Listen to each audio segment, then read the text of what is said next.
y explicar Levítico 16:8. Levítico 16:8 dice: luego echarás suertes a Aarón sobre los dos machos cabríos, una suerte por Yahweh y otra suerte por Azazel.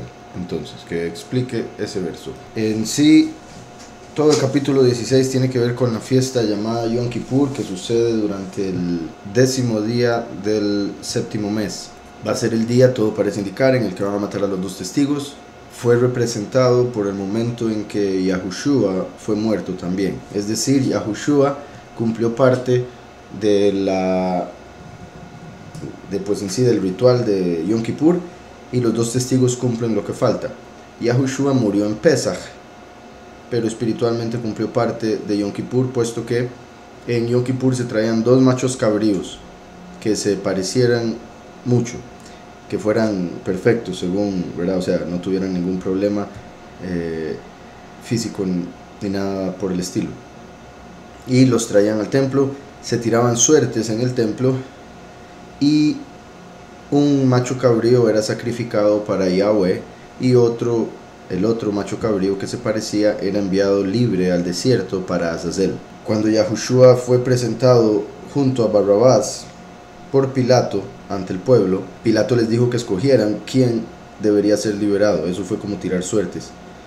El pueblo pidió que liberaran a Barrabás, entonces Barrabás fue libre como el macho cabrío enviado a Azazel, y Yahushua fue sacrificado para Yahweh como el macho cabrío de Yahweh, de Yom Kippur. Azazel es un ángel caído que aparece en el libro de Enoch como Azael.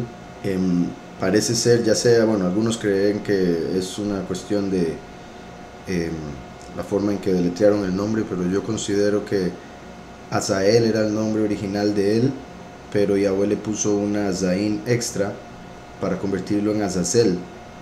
Azael quiere decir la fuerza del poderoso, pero se rebeló contra Yahweh y descendió a la tierra para desviar a la humanidad al pecado, y se multiplicó el pecado inmensamente, tanto así que el libro de Enoch dice que Yahweh culpa en el fin de los tiempos a Azazel de todo pecado. Entonces Azazel se va a llevar la culpa de todo pecado, así como por otro lado Yahushua pagó por todo pecado. Entonces Barrabás representó a Azazel. Azazel, vuelvo y repito, se llamaba Azael, que quiere decir la fuerza del poderoso. Cuando se rebeló le puso una Zain. La Zain es una espada y viene a representar que Yahweh cortó el poder de este malaj, puesto que la Zain está entre poder y poderoso, o fuerza y poderoso, la fuerza del poderoso. Entonces Azazel es un ángel caído que va a ser condenado en el fin de la historia, culpado de todos los pecados de la humanidad, y es también llamado Abadón, que es quien va a salir del abismo en la quinta trompeta, y va a ser el que va a influenciar a la bestia y al falso profeta para matar a los dos testigos. Y después va a tomar un cuerpo, va a entrar en un cuerpo humano que le van a preparar, llamado la imagen de la bestia, y una vez que lo haga se va a presentar al mundo como el Cristo, y tristemente el mundo, la gran mayoría, le va a aceptar como tal. Y ahí es donde van a empezar los últimos 3 años y medio, puesto que ese ser va a reinar o gobernar en el mundo durante 1290 días, según dice el libro de Daniel. Espero con eso quede claro al menos ese verso. Dice: queremos saber quién era Baal-Berit, Baal-Perazim, Ashtarot. Baal-Berit quiere decir el señor del pacto. Entonces Baal-Berit es Satanás, igual que Baal-Perazim. Simplemente es como le ponían, el título que le ponían dependiendo del pueblo que le adoraba. Entonces es el mismo Baal a quien hoy en día adoran como señor, puesto que señor es el español de Baal. Berit es pacto. Entonces, curiosamente, hoy en día ellos adoran un falso Mesías, la mayoría del mundo, tristemente, por el falso nombre, por la falsa imagen, por la falsa doctrina, falsas enseñanzas, siguen un falso Mesías y consideran que él hizo un pacto para ellos, un pacto nuevo en el que se desecha la Torá, en el que se desecha el Antiguo Testamento, y ese en realidad es el hijo de perdición, el que se rebela contra la ley, contra la Torá, el hijo de desobediencia, el que no se sujeta a la ley. y como bueno, de hecho ahora estaba diciendo, ese es, al final va a ser Azazel en un cuerpo humano, manifestándose, como dice la escritura, como el hijo de perdición, el que se revela contra la ley, y ese es el que está esperando la gente del mundo. Entonces, Baal-Berit es el señor del pacto. Ellos ven al falso Mesías como el señor del pacto.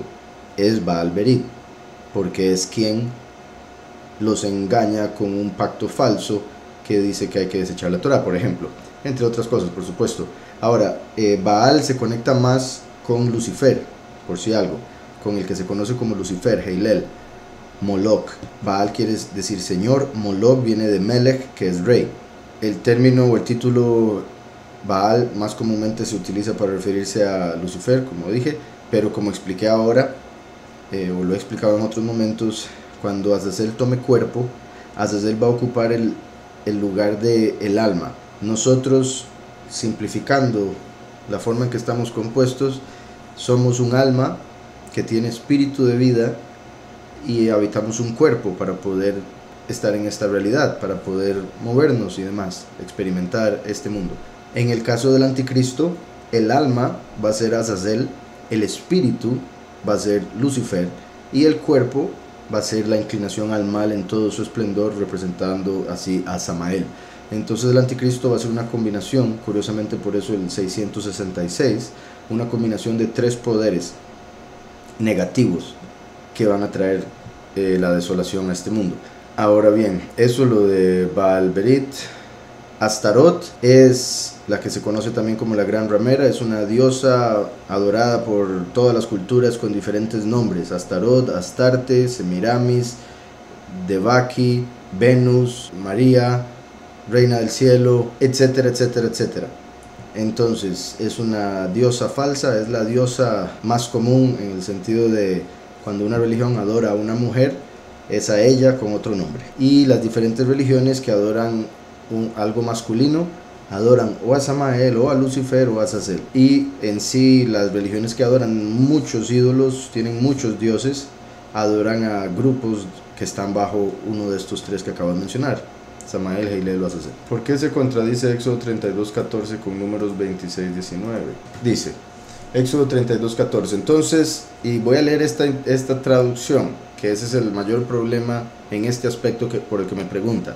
Mayor problema es traducción, bueno, entre otras cosas que voy a explicar ahorita. Y repito, leo la traducción más común, la Reina Valera. Entonces Yahweh se arrepintió del mal que dijo habría de hacer a su pueblo. Esto es otra forma de decir tuvo misericordia. Quiere decir, iba a destruir al pueblo porque se lo merecía, pero Yahweh dijo, por la influencia de Moshe, pero déjenme aquí leer en contexto.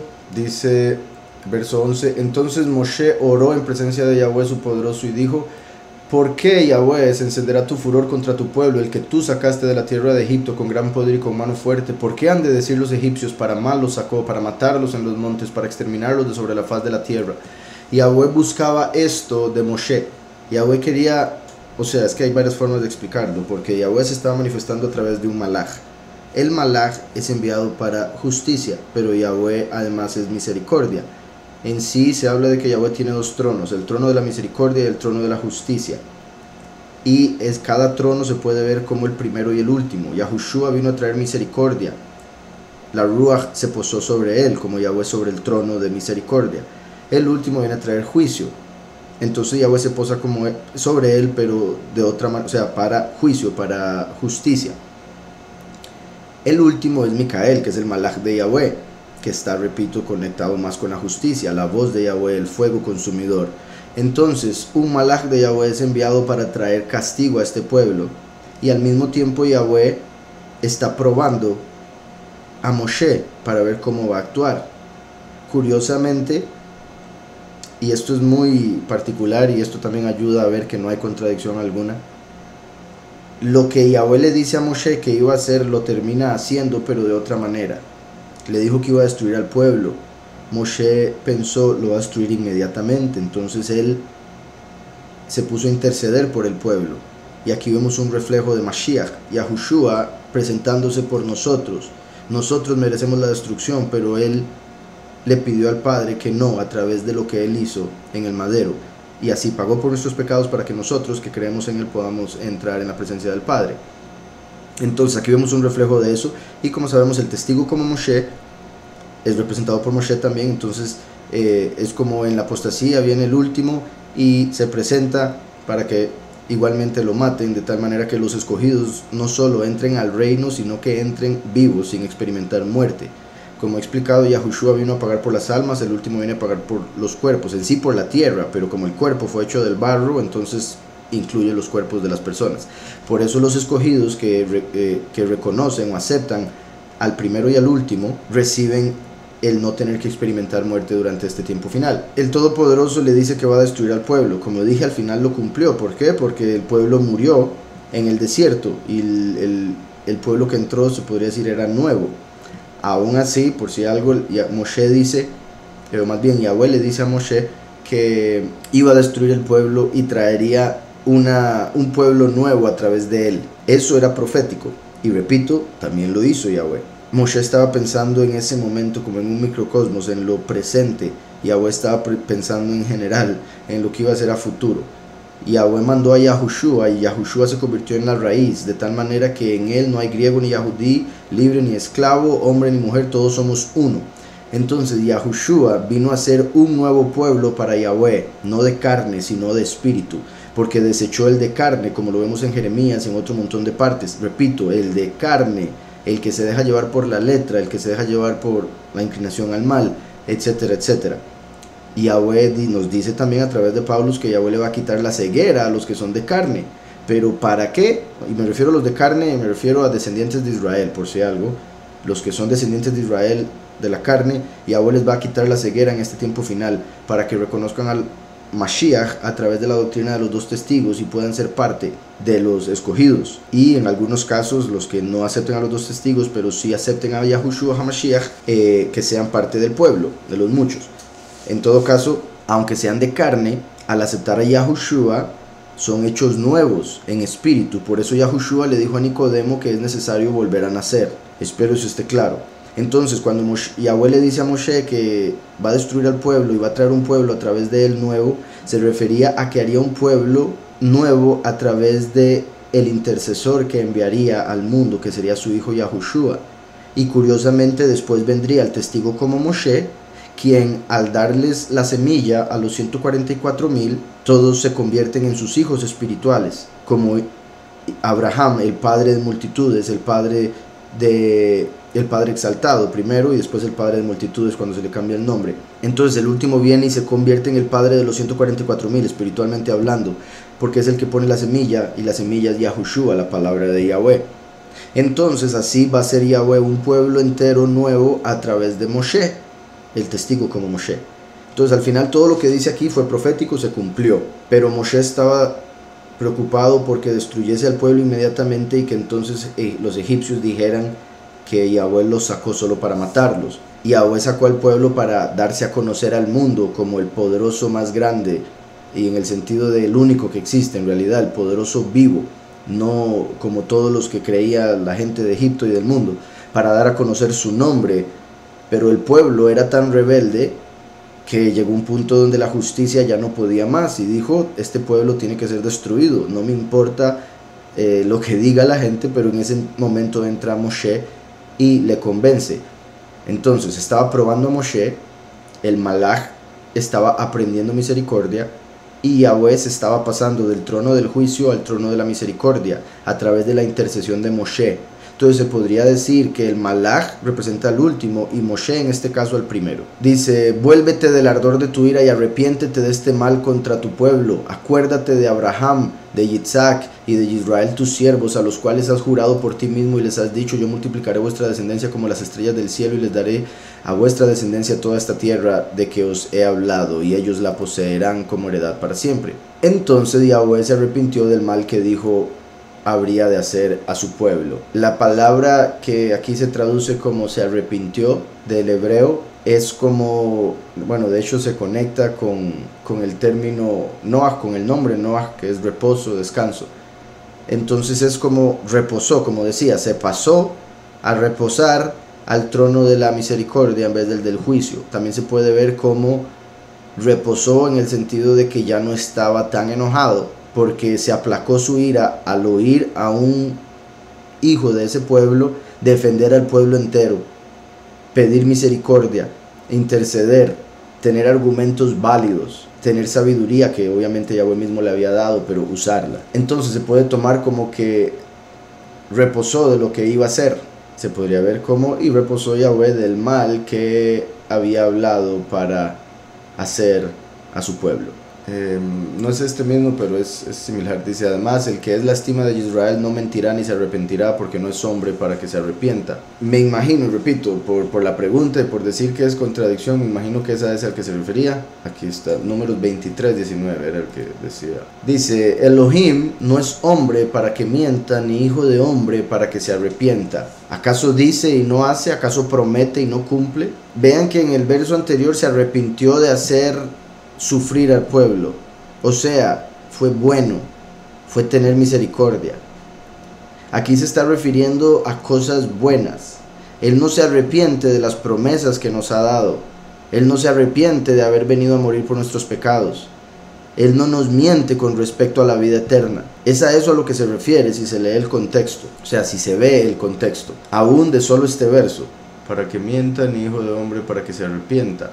Aquí la palabra que se arrepienta tiene la misma raíz, por si algo es el mismo verso, pero como decía, el contexto nos muestra, es la misma palabra, el mismo verbo me refería, nos muestra que se refiere a que él no cambia de opinión con respecto a todas las cosas que nos ha prometido, ni nos ha mentido, porque no es hombre ni hijo de hombre. Él fue el que creó al hombre.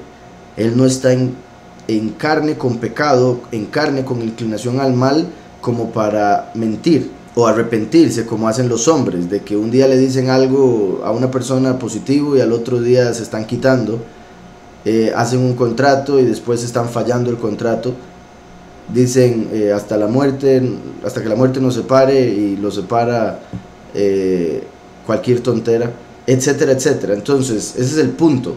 Además, por si algo, también el verso dice Elohim, o él, el poderoso, que es un título. En el caso de que aún si dijese que, ¿cómo dice eso? Y después se dice que Yahweh tomó carne como Yahushua. Por un lado, como he explicado, una cosa es el Padre y otra cosa es el Hijo. El Hijo es el que es hombre. Yahweh es el Creador. Y de hecho está muy por encima, puesto que Él creó todo a través de la palabra. Por ende, el Creador es la palabra. Pero el que le dio ese poder al Creador sería el todopoderoso Yahweh. Entonces hay que tomar en cuenta también que aparece un título, puesto que también se aplica a la forma en que Yahweh estaba hablando en este tiempo aún, en Números, a través de Malachim. Y obviamente los Malachim, como dice la escritura, fueron hechos mayores que los hombres. Entonces hay varias formas de ver esto, desde el punto de vista de a través de un ángel diciéndolo, por eso utiliza un título. Desde el punto de vista de Yahweh, que es el más alto y obviamente lo más elevado, y es de lo que me hacen la pregunta, hay que ver que en el verso anterior él lo que hizo fue tener misericordia por la intercesión de Moshe. Entonces reposó su ira y decidió no destruir al pueblo. En este verso se está diciendo el punto de que él no se va a dejar convencer por nadie, ni por Satán, como por ejemplo vemos Satanás tratando de manipularlo en el libro de Job y otras partes. No se va a dejar, porque no es un hombre para fallar, para equivocarse, para cometer errores, para arrepentirse, para mentirnos. Él es el padre de la verdad misma, mientras que Satanás es el padre de la mentira. Es todo lo contrario, por eso Satanás tiene sus ojos puestos en las cosas de los hombres. Entonces el verso dice: Elohim no es hombre para que mienta, ni hijo de hombre para que se arrepienta. Curiosamente, Yahweh, aquí está diciendo Elohim, pero Yahweh dice: yo soy el primero y yo soy el último. Yahweh se mantiene apartado, Yahweh es apartado, está escrito. Entonces, a pesar de que él dice: yo soy el primero y yo soy el último, a pesar de que su Ruach desciende al mundo y toma cuerpo como Yahushua y después como el testigo como Moshe, Yahweh se mantiene apartado y por encima. Por eso el mismo Yahushua dijo: el Padre mayor es que yo. Aquí estamos hablando del Padre. Yahushua sí es un hombre, y el último es el Hijo del Hombre, es llamado el Hijo del Hombre. Entonces, primero y último, sería como hombre e hijo de hombre. Y Yahweh dijo, yo soy el primero y yo soy el último, pero ambos dan testimonio de que Yahweh está por encima, de que Yahweh es apartado. Pero eso ayuda. El verso dice, lo continúa, Elohim no es hombre para que mienta, ni hijo de hombre para que se arrepienta. ¿Acaso dice y no hace? ¿Acaso promete y no cumple? Entonces ahí vemos que se refiere a que él dijo, hágase la luz, y se hizo la luz. Él le dijo a Mashiach que tenía que morir por nuestros pecados, y él vino y lo hizo, porque es su palabra, y su palabra no vuelve vacía. Él volvió con toda la autoridad, con todo el poder, y con el pago de todos nuestros pecados. ¿Acaso dice y no hace? Él dijo que nos va a dar vida eterna, él dijo que va a venir un fin para esta realidad, va a suceder. ¿Acaso promete y no cumple? Igualmente nos prometió la Nueva Jerusalén y muchas otras cosas. Entonces aquí vemos que se refiere a lo positivo. Bendito Yahweh, que él es bueno, y por ende ha decidido en algunas ocasiones de la historia no hacernos un mal que nos merecíamos. Y en lo personal, o sea, y en lo individual, lo personal, cada uno de nosotros de fijo hemos tenido misericordia de Yahweh como para que no nos vaya según lo que nos merecíamos. Otra cosa que iba a decir aquí, curiosamente, como dije ahora, porque la pregunta es ¿por qué se contradice? No se contradice por las cosas que ya he dicho, y una más, o además, como dije, Yahweh terminó cumpliendo lo que dijo, pero lo hizo a través de la historia, no en ese instante como Moshe lo esperaba. Entonces, donde dice, ¿acaso dice y no hace? Al final sí lo hizo. Lo que dijo lo hizo, porque sus palabras no vuelven vacías a él. Todo lo que él dice se cumple. Sin embargo, lo hizo a su manera, misericordiosamente, lo hizo con amor, no como Moshe lo pensaba. Entonces, por eso le dio tiempo a Moshe, le dio tiempo al pueblo. Murieron apenas antes de entrar. Sus hijos entraron a la tierra prometida, cayeron en pecado, los esparció por el mundo entero. Pero vino Yahushua, pagó por nuestros pecados, y a través de Yahushua se hace un pueblo nuevo. Los que creen en él son Yahudim, y por ende se hace un pueblo nuevo. Y ahora que viene el testigo como Moshe se vuelve el padre espiritual del pueblo escogido. Por ende se termina cumpliendo lo que Yahweh dijo en Éxodo. ¿Acaso dice y no hace? ¿Acaso promete y no cumple? Espero se haya entendido que al final se puede ver que reposó con respecto a la ira que tenía y que quería destruir al pueblo, pero su plan de reemplazar al pueblo, al de carne por uno de espíritu, se mantuvo y se cumplió. Espero eso haya quedado claro, y es una buena pregunta, por eso tuve que extenderme un poco. Dice, si Yahweh solo hasta Moshe fue que reveló su nombre, ¿cómo es que Jacob le pone a su cuarto hijo Yahudá? ¿Lo haría sin saberlo o tuvo alguna revelación? Es una buena pregunta. En sí se puede ver de dos maneras. Yahudá viene de elevar las manos en alabanza, o sea, el verbo de elevar las manos se ve en el nombre, pero el hecho de que empieza Yahu obviamente está conectado con Yahweh. Yahweh es el verbo, o viene del verbo Hayah. Yahweh quiere decir el que causa la existencia. Entonces Yahudá pudo haber sido, o sea, la razón por la que se puso ese nombre pudo haber sido tomando en cuenta el verbo, simplemente no sabiendo que ese llegaría a ser el nombre de Yahweh. O sea, sí lo consideraría obviamente una revelación profética del Padre, pero sin que lo supiesen conscientemente en el momento. Al ponerle Yahudá estaban diciendo la alabanza del que causa la existencia, o el que alaba a quien causa la existencia. Por ende, el nombre pudieron haberlo puesto sin saber que Yahweh mismo tomaba ese nombre para sí mismo eternamente, y que lo revelaría a través de Moshe después. Entonces pudo haber sido una revelación, o sea, eso es lo que considero, y que en el momento lo tomaron los padres como una conjugación del verbo. Hayá quiere decir él fue, el que fue, ¿verdad? Como dice la escritura, el que era, el que es y el que ha de venir. Y fue en el sentido de ser, no de ir.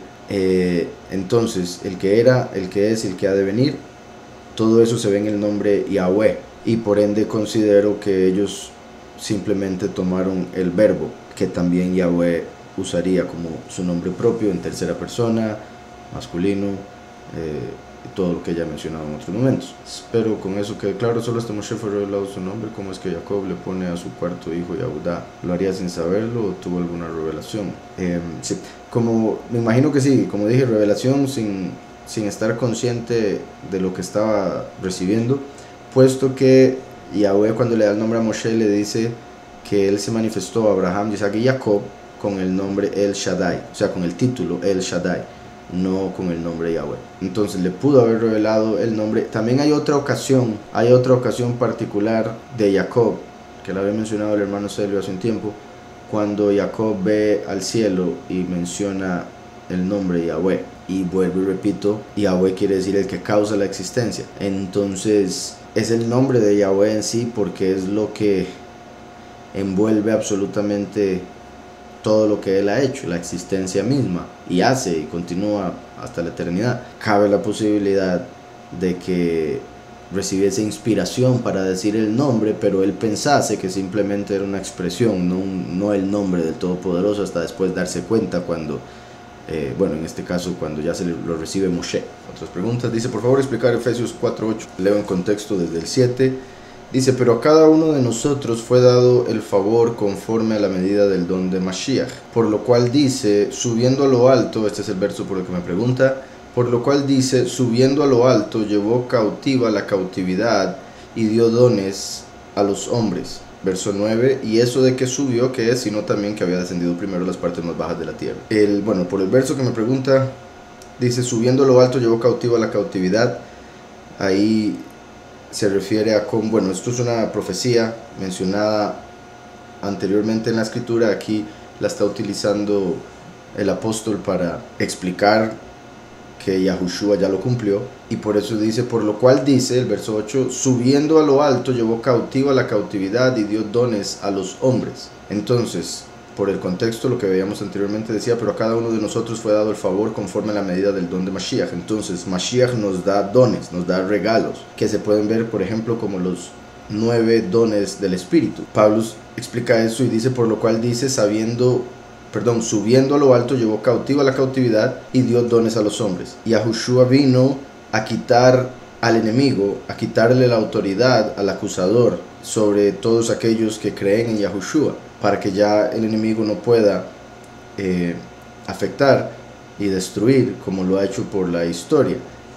Entonces Yahushua vino y murió por nuestros pecados. Al hacer eso, volvió cautivo el espíritu que había llevado al pueblo cautivo. Entonces llevó cautiva la cautividad. Al Yahushua pagar por nuestros pecados, atrapó al enemigo. El enemigo, al querer sacar a Yahushua del mundo, de la creación, de la existencia según él, más bien terminó entregando su poder en las manos de Mashiach. Entonces, al Mashiach dar su vida por nosotros sin haber pecado, cumplió toda la Torá, por ende merecía vida. Yahweh lo levanta y de esa manera llevó cautivo al enemigo, al espíritu de mentira que había llevado cautivo a la humanidad. Y además de eso nos dio dones. No solo nos perdonó de pecado, no solo pagó por nosotros, sino que nos dio regalos. Y eso curiosamente está conectado con el hecho de que la congregación es la esposa de Mashiach, es la novia de Mashiach. Y curiosamente, ¿verdad? Aunque hoy en día con eso del feminismo y la igualdad, pues todo es un desorden y todo el mundo se ofende y lo demás, pero normalmente el hombre paga por la mujer y siempre ha sido así. Y aún hoy en día, cuando se dice que hay igualdad, las mujeres siguen esperando que se pague por ellas, aunque aún muchas veces teniendo la capacidad de ellas de pagar, esperan porque lo ven como el rol del hombre, porque viene de adentro, viene desde mucho antes. Entonces vemos a Mashiach pagando por la congregación, pagando por la humanidad, y no solo pagando por la humanidad, le da regalos, como cuando alguien ama a alguien tanto que está dispuesto a pagar, a responder por esa persona, y además de eso está dispuesto a darle cosas extra. Y los regalos en sí no son cosas que se merecen. Algo que se merezca uno es un pago. Un regalo es algo que uno no se merece. Con más razón, con todo el pecado que él tuvo que pagar. Entonces no solo no merecíamos los regalos, menos merecíamos por el pecado que él tuvo que pagar. Entonces por eso es tan importante este verso, subiendo a lo alto llevó cautiva la cautividad y dio dones a los hombres. Y eso de que subió, que es, sino que también descendió primero a las partes más bajas de la tierra. Eso tiene que ver con cómo Yahushua fue al Seol y tomó las llaves de la muerte y del Seol, antes de subir a la tierra nuevamente, tomar cuerpo y subir al Padre para presentarse en la fiesta del Bikurim, de primeros frutos. Entonces, espero eso quede claro. Dice, después del juicio final, cuando el infierno sea lanzado en el lago de fuego, gente mala y el diablo y sus demonios dejarán de existir así nomás o quedarán sufriendo por una eternidad. Esta es una pregunta común y buena pregunta, y es parecida en el sentido de la respuesta a cuando me preguntan o cuando la gente tiene en sí el debate de si hay libre albedrío, cómo puede haber predestinación. Como siempre menciono, depende de la perspectiva, porque el humano lo ve desde el punto de vista de la carne, de lo temporal, de esta realidad, y Yahweh menciona todo desde su punto de vista, que es por encima de toda creación, del tiempo, del espacio y de todo eso. Entonces la respuesta es similar, porque van a ser destruidos para siempre. Hay muchos que interpretan eso como van a dejar de ser. De hecho también dice, van a dejar de ser para siempre. La gente piensa que va a ser, como dice aquí, dejarán de existir así nomás. No es eso lo que significa dejar de ser para siempre. Parece, pero no es eso, puesto que la eternidad no es como el tiempo. En el tiempo las cosas pasan por un proceso de cambio. En el tiempo las cosas nacen, crecen, se multiplican y mueren. Bueno, las cosas digo, ¿verdad? Pero en sí, en general las cosas se deshacen, se deterioran. Entonces en esta realidad vemos cómo todo cambia, todo se destruye, y llega un momento donde el objeto, por ejemplo, que se deterioró tanto, puede llegar a ser polvo, puede llegar a ser ceniza, y por ende uno dice dejó de existir, aunque en realidad si uno lo ve a profundidad diría no dejó de existir, sigue siendo algo, sigue siendo ahora partículas, simplemente son muy pequeñas para poder verlas. Y eso es básicamente lo que va a pasar en la eternidad. Van a dejar de existir, pero como no hay tiempo, van a dejar de existir eternamente. Van a estar atrapados, por decirlo así, en una realidad en la cual no se va a poder percibir la presencia del Altísimo, porque ellos mismos lo escogieron. Y como todo lo bueno viene del Todopoderoso, estarán entonces en un estado de confusión perpetua, vergüenza y dolor de diferentes formas. Y por ende, lo que estaba diciendo, al ser una realidad por encima del tiempo, dejar de existir para siempre no quiere decir dejar de existir así nomás. Quiere decir que van a estar en ese proceso eternamente. Y por ende también se puede ver como que hoy en día se habla de que hay mucha gente muerta en vida. Uno entiende lo que eso significa, y dependiendo de la persona entiende algo similar, no necesariamente lo mismo. En el sentido espiritual, el hecho de que no tengan a Yahushua, no tienen la vida eterna, por ende están muertos en realidad, pero no se ha manifestado esa realidad porque estamos en el mundo de la ilusión, en el mundo temporal. Entonces en la nueva realidad todo se va a revelar, y por ende los que están muertos en vida van a estar muertos eternamente, y los que ahorita estén muertos pero vivos porque murieron en Yahushua, en el Mesías, creyendo en su muerte y resurrección, finalmente van a estar viviendo eternamente. El punto es que van a estar en una eternidad alejados de la presencia del Padre. Obviamente el Padre está en todo lado, pero como ellos quisieron alejarse, Yahweh les regala un espacio donde no se manifiesta su estima. Por ejemplo, en esta realidad Yahweh está escondido. Yahweh se esconde para que pueda existir el libre albedrío. Si Yahweh se dejara ver, todo el mundo creería en él, porque no habría otra forma, sería completamente obvio, y por ende la gente le serviría no por su decisión propia, sino porque es claro que deberían hacerlo. Entonces Yahweh se esconde para que exista el libre albedrío, de que los que le quieren buscar lo hagan, y los que quieren escoger esta vida temporal como el todo, que lo hagan, que escojan esta vida o la otra vida, en pocas palabras. Entonces, en sí, vuelvo y repito, estarán en una realidad eterna, y a eso no se le puede llamar existencia. Por eso dejarán de existir eternamente, porque no van a ser parte de la existencia que Yahweh preparó para la humanidad, que es gozo, bondad, entendimiento, etcétera, etcétera, etcétera. Entonces el punto es que el lago de fuego es eterno, por ende no es como que en sí se podría decir que no sería justo que, por ejemplo, una persona mate, como siempre he dicho, digamos, una persona que mate 100 personas, con que a él lo maten no paga, quizá pague por una de ellas, y en realidad lo más seguro no, por muchas otras razones que habría que tomar en cuenta en el juicio, pero digamos que pague por una de ellas con su propio asesinato, quedan 99 vidas que tiene que pagar, y por ejemplo ahí está el infierno, o están otras formas en las que eso se paga, y por ejemplo digamos que muera y se vaya, digamos que muera en el juicio, durante los últimos 7 años, se iría al infierno y quedaría en el infierno, bueno, por 1000 años en ese caso, hasta que después el infierno mismo se eche en el agua de fuego, como decía acá.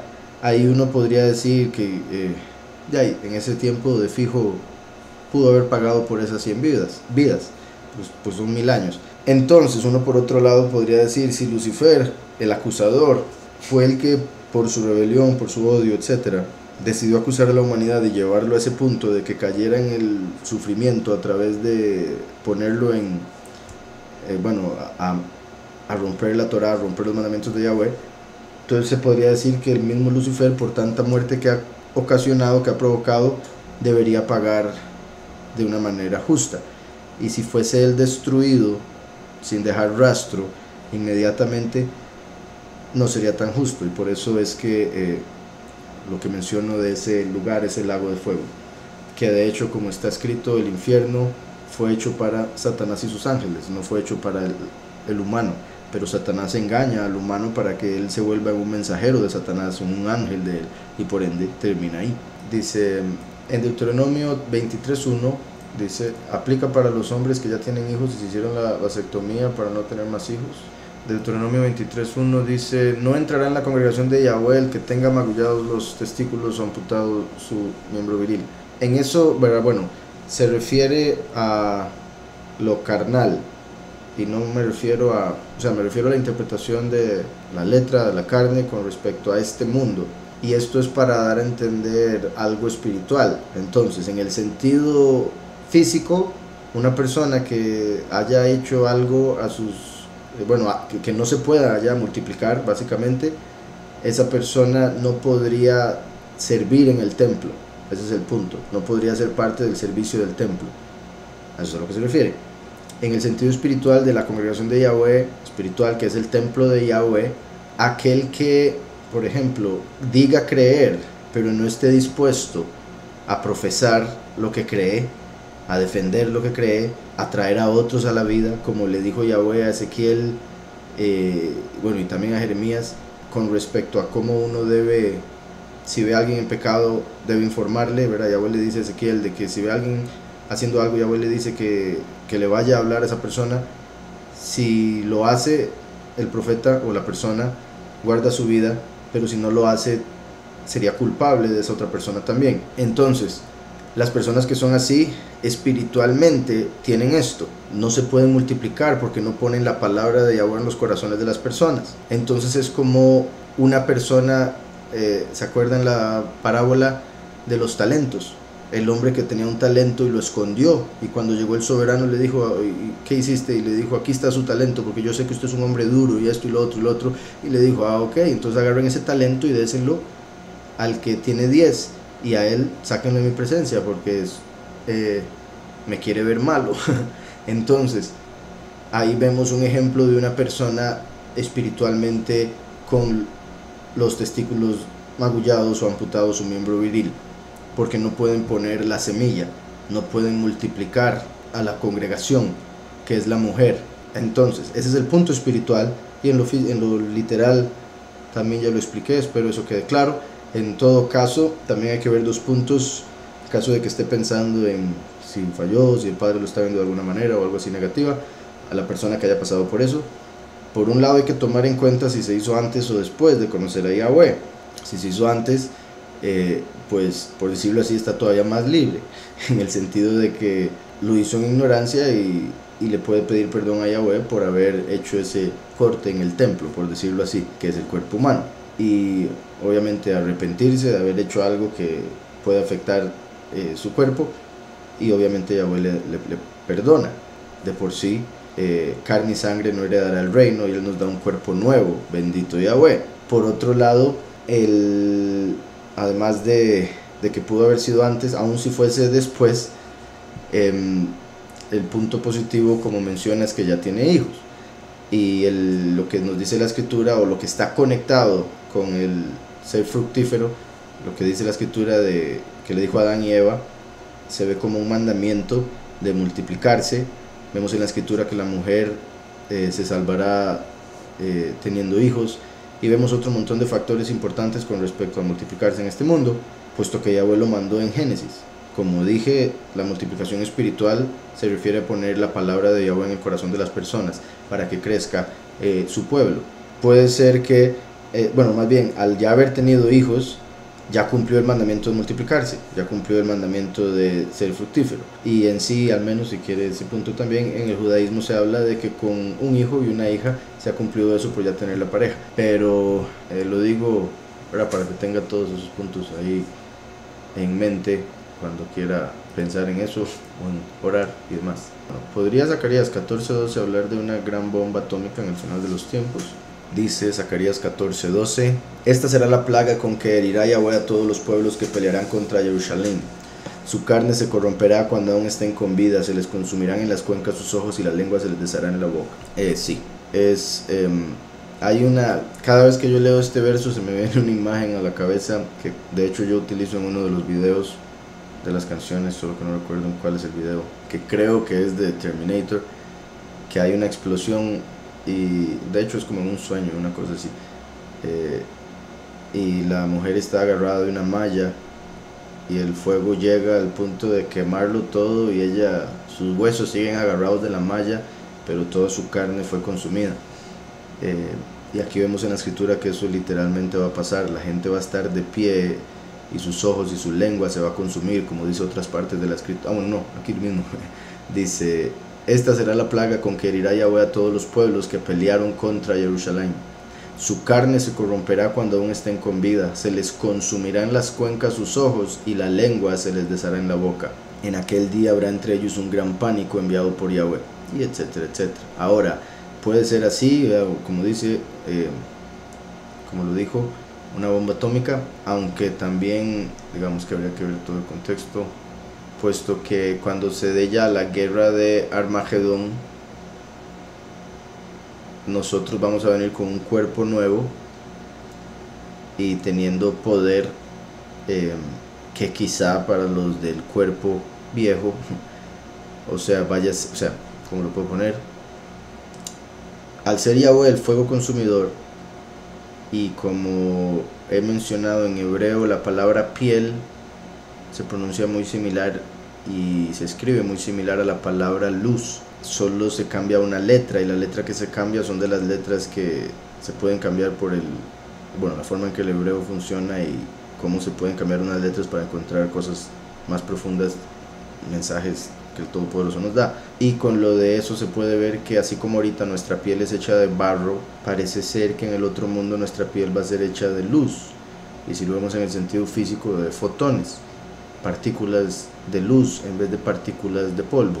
Y es posible que la intensidad con que esa luz alumbre pueda deshacer la carne de polvo, y eso es como para dar un ejemplo de una forma más sobrenatural en la que eso podría pasar, un resultado similar. Y por ejemplo el hecho de que vamos a venir en guerra, ¿verdad? Entonces ese sería el punto: destruir a todos los que se van a reunir en Armagedón para pelear contra el Altísimo, y Yahweh nos va a dar la autoridad para destruirlos a todos, y esa es una manera posible, y lo digo por el hecho de que aparece aquí. Eso sucederá es que todo el capítulo es muy poderoso. Este capítulo ya está grabado, entonces lo pueden ver en el Camino de Yahweh, el canal El Camino de Yahweh. Sí, aquí todo este capítulo lo que está hablando tiene que ver con eso que va a suceder en ese momento. Por ende, como dije, el fuego que produzca eso a los cuerpos de esas personas que se rebelaron y odiaron a Jerusalén, puede venir no solo de una bomba atómica, puede venir de Mashiach mismo como el fuego consumidor, o puede venir de el sol cuando Yahweh lo determine, puesto que va a llegar un punto cuando el sol va a quemar a las personas, como lo vemos en las plagas postreras de Apocalipsis. Habría que ver cuánta intensidad sería la del sol en ese momento. En el judaísmo se habla de que el sol está metido como en una, bueno, digámosle como en un sobre, y que eso es para que no nos queme, o sea, para poder nosotros vivir en esta tierra sin que el sol nos afecte tanto. El sol está dentro de una capa que lo cubre y nos protege del mismo, del calor, del fuego y demás. Pero en esos escritos judíos dicen que va a llegar un día donde Yahweh va a sacar el sol de ese sobre, y lo llaman diferente, por si algo, no es sobre, es el término que estoy usando ahorita. Lo va a sacar y eso va a hacer que todo el mundo sea quemado. Entonces esa sería la tercera opción de lo que me preguntó por acá. Me dicen, ¿tomar vino está bien? Sí, emborracharse está mal, pero tomar vino está bien. Todo me es lícito, mas no todo edifica. El vino me es lícito, emborracharme no me edifica. Entonces ese es el cuidado que hay que tener. Si una persona no tiene dominio propio, no debería tocar cosas que lo puedan esclavizar, que lo puedan llegar a controlar tan fácilmente, sea lo que sea. Debería tener mucho cuidado si no tiene dominio propio. El dominio propio es uno de los de lo que viene a través de la Ruach HaKodesh. Entonces, entre más nos llenemos de Yahweh y del Padre, más dominio propio vamos a tener. Pero en sí, la pregunta es si el vino si está bien tomar vino. Recordemos que Yahushua tomó vino y Yahushua nunca pecó. Entonces, tomar vino no es pecado. Tanto así que hizo vino de agua. Entonces, o sea, cambió el agua en vino, ¿verdad? Por si algo. El último va a predicar todos los 3 años y medio o lo censurarán. Sí, los 3 años y medio va a predicar. La cuestión hay que ver cómo, a través de qué. No dudo que en uno y otro lugar lo censuren, en el sentido de que difícilmente va a salir por tele, a menos de que sea para difamarle o ponerlo de alguna manera. O sea, difícilmente le van a dar apoyo, pero Yahweh es el que se va a encargar de una u otra manera que sea escuchado. Yahweh es el que se va a encargar de que las personas adecuadas sí decidan apoyarlo, sabiendo o sin saberlo, en el sentido de que Yahweh pone el querer como el hacer.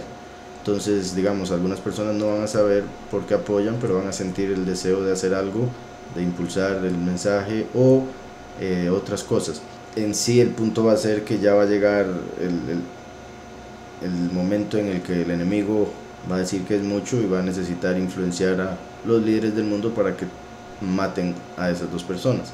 Bueno, me preguntó por el último, pero verdad me refería a los 2 testigos, de los cuales uno es el último. Me dicen acá, ¿podría explicar Lucas 16, 9 al 10? Dice Lucas 16, 9 y 10. Y yo os digo, ganad amigos por medio de las riquezas injustas, para que cuando éstas falten os reciban en las moradas eternas. Esto tiene todo una historia antes, ¿verdad? El contexto es muy importante y ahí es donde más se ve la respuesta. O sea, en realidad la conexión con la parábola que se menciona antes tiene que ver con el hecho de usar la cabeza en este mundo, ¿no? Como dice la escritura, ser astuto como la serpiente, manso como la paloma. Como siempre digo, ¿verdad? Debemos ser mansos, no mensos. Entonces el punto es saber utilizar la astucia, la sabiduría, estando en este mundo que es pobre, este mundo de pobreza, este mundo de pecado, este mundo de riquezas injustas, porque es un mundo de injusticia. Entonces Yahweh nos dice que invirtamos bien el tiempo y las riquezas que tenemos en este mundo de injusticia, para que cuando entremos al otro mundo nos reciban en la eternidad.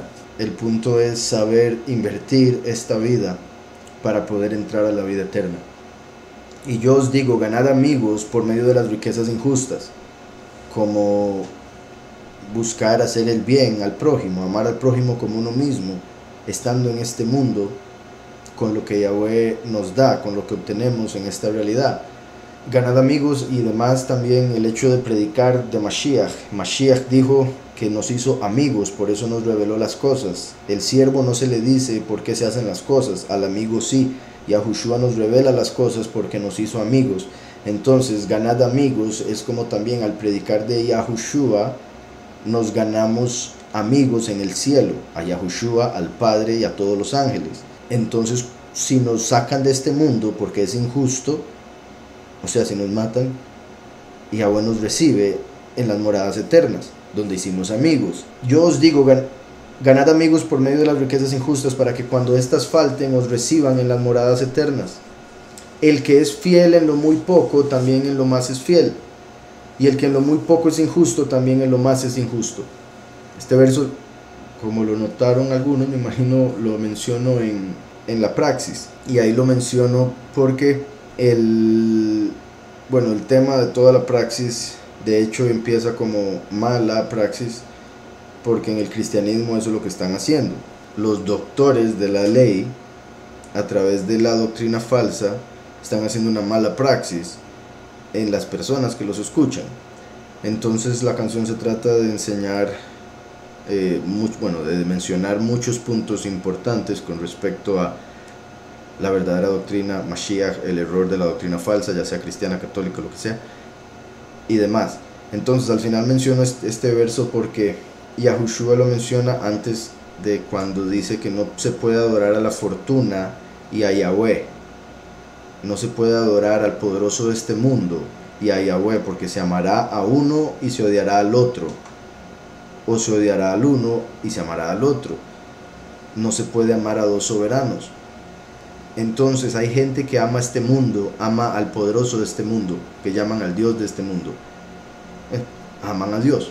Hay otros que desprecian este mundo, reconocen la falsedad de este mundo, y por ende Yahweh se les revela como el poderoso que da un mundo perfecto, da la vida eterna, el gozo verdadero, y que revela por qué este mundo tuvo que ser creado antes de ese otro. Entonces, el que es fiel en lo muy poco, también en lo más es fiel. El que es fiel en este mundo, Yahweh lo lleva al otro mundo, porque ya lo probó en este mundo. El que es fiel en lo poco, este mundo de poco, también en lo más es fiel, va a ser fiel en el otro mundo de fijo. Igualmente, como he explicado, el cristianismo en sí viene siendo como un filtro. Uno se quiere alejar del mundo, del pecado, porque ve todas esas cosas, quiere buscar al Padre, se va al cristianismo, pero empieza a notar cosas falsas, empieza a notar cosas que no van. Si lee la escritura, peor, todo lo que nota me refiero. Entonces eso hace que la persona, una de dos, o diga, aquí hay algo que está mal, tengo que hacer algo al respecto, o diga, mejor me callo y sigo haciendo lo que todos hacen, porque qué bonito como aplauden, qué bonito como lo saludan a uno, todas esas cosas. Esa falsa doctrina, lo poco, termina siendo un filtro, y las personas que no son fieles, en el sentido de que no son fieles a Yahweh, son fieles al grupo, son fieles a la denominación, son fieles a X pastor, son fieles a esto y a lo otro, pero no son fieles a la escritura, no son fieles a Yahweh. Entonces esas personas se quedan ahí atrapadas en esas falsas doctrinas, mientras que hay otros que dicen, aquí hay algo que no está bien, voy a buscar más, voy a estudiar. Y obviamente lo ideal, si uno está en una congregación, es primero hablar con el líder de la congregación. Lo ideal es querer hacerle, ya sea hacerle ver, si es que se ve que está medio ciego, espiritualmente hablando, o tratar de llegar a un acuerdo, o tratar de que le haga entender lo que no entiende. Ese debería ser, o sea, para eso está el maestro de la congregación, para eso está el pastor. Entonces la persona debería buscar eso. Pero como sucede muchísimo en esas iglesias, los pastores tristemente no tienen respuestas. Y esto lo digo porque me ha pasado en el pasado, y por otro lado muchos de los que han llegado a la congregación me lo han contado, como a ellos les pasó de una u otra manera. Casi siempre es muy similar, pero a muchos les ha pasado. Entonces uno quiere preguntar y le dicen, no, hay preguntas que no tienen respuesta, hay cosas que no podemos preguntar. En vez de reconocer algo, o cuando uno les dice algo de la escritura, que ahí está, ellos reconocen que así es, pero después reconocen que no lo pueden enseñar así, por esto y lo otro, por excusas, para que la gente no se les vaya, etcétera, etcétera. Y esas son cosas que muestran que la iglesia es falsa, que lo que está buscando es otra cosa, cosas del mundo, dinero, fama, poder, etcétera. Entonces cuando una persona nota eso y decide salir, porque sabe que Yahweh es el que le está guiando, por eso dice la escritura que los 144,000 escogidos son los que siguen al Cordero por donde quiera que va. No dice que se quedan estancados en un lugar o en una falsedad, sino que siguen al Cordero por donde quiera que va, y no se han mezclado con mujeres, o sea, no se han mezclado con las falsas doctrinas. Cuando una persona sabe que Yahweh es el que lo está guiando, que Yahweh tiene cuidado de esa persona puede, debería tener la fe de agarrar la escritura y buscarle a él en su hogar, en privado, solo, si es que, repito, tuvo que salir de un lugar donde le estaban enseñando mentira, y buscar al Padre hasta que encuentre ya sea una comunidad de personas que crean lo mismo, que crean lo que Yahweh le ha estado revelando, o que encuentre una congregación donde se enseñe la verdad, en el sentido de que se le enseñe lo que dice la escritura y que se pueda encontrar esa libertad y ese amor fraternal que viene a través de Yahushua, verdaderamente, no la hipocresía, no la falsedad, no las apariencias, etc. Entonces, el verso dice: el que es fiel en lo muy poco, también en lo más es fiel. Y el que en lo muy poco es injusto, también en lo más es injusto. Entonces, Yahweh hizo este mundo para probar a la humanidad, cada persona, si sería fiel o injusta. Como dije, la falsa doctrina es un filtro. Las personas entran ahí y Yahweh se fija si es fiel o injusta. Si es fiel, Yahweh le saca de esa falsedad. Si es fiel, Yahweh lo saca y le lleva a la verdad. Si la persona es injusta, lo deja en esa mentira, porque a la persona le gusta engañarse a sí misma, porque el corazón es engañoso sobre todas las cosas. ¿Quién lo conocerá?, dice la escritura. Entonces, espero eso esté claro. Dice: podría explicar Samuel 28, 6 y 7. ¿A qué ángel caído le pidió ayuda al no recibir parte de Yahweh? El 6 y 7 de 1 Samuel dice: consultó Saúl a Yahweh, pero Yahweh no le respondió ni por sueños, ni por el Urim, ni por los profetas. Entonces Saúl dijo a sus criados: buscadme una mujer que tenga espíritu de adivinación, para que vaya a consultar por medio de ella. Sus criados les respondieron: aquí en Endor hay una mujer que tiene espíritu de adivinación. Entonces la pregunta es: ¿podría explicar Samuel 28, 6 y 7? ¿A qué ángel caído le pidió ayuda al no recibir ayuda de Yahweh? Bueno, si sigue leyendo la historia, él encuentra a esa mujer que le dijeron, es una adivina que se conectaba, o sea, hablaba con los muertos, y cuando va a consultarle, Yahweh permite que Samuel, el profeta que había muerto, salga del paraíso y vaya y se le presente al rey Saúl. Como Saúl era rey, él tenía la autoridad para cosas como estas. Entonces, como el rey pidió que se presentara esta persona, Yahweh permitió que Samuel saliera del Seol, del paraíso. Y por eso Samuel, en el verso 15, dijo a Saúl: ¿por qué me has inquietado haciéndome venir? Como molesto, porque estaba descansando en el paraíso tranquilo, y Saúl lo hizo sacado para pedirle ayuda. Y Samuel lo que le dijo, Saúl le respondió: estoy muy angustiado, pues los filisteos pelean contra mí. Elohim se ha apartado de mí y ya no me responde ni por medio de los profetas ni por sueños. Por eso te he llamado, para que me digas lo que debo hacer. Samuel respondió: ¿para qué me preguntas a mí? Si Yahweh se ha apartado de ti y es tu enemigo. Samuel le dice: ¿y yo qué? ¿Qué puedo hacer yo si Yahweh mismo se apartó? ¿Qué puede esperar usted de cualquier otro? Verso 17: Yahweh te ha hecho como predijo por medio de mí, pues Yahweh ha arrancado el reino de tus manos y lo ha dado a tu compañero David. Como tú no obedeciste a la voz de Yahweh, ni atendiste al ardor de su ira contra Amalek, por eso Yahweh te ha hecho esto hoy. Junto contigo, Yahweh entregará a Israel en manos de los filisteos.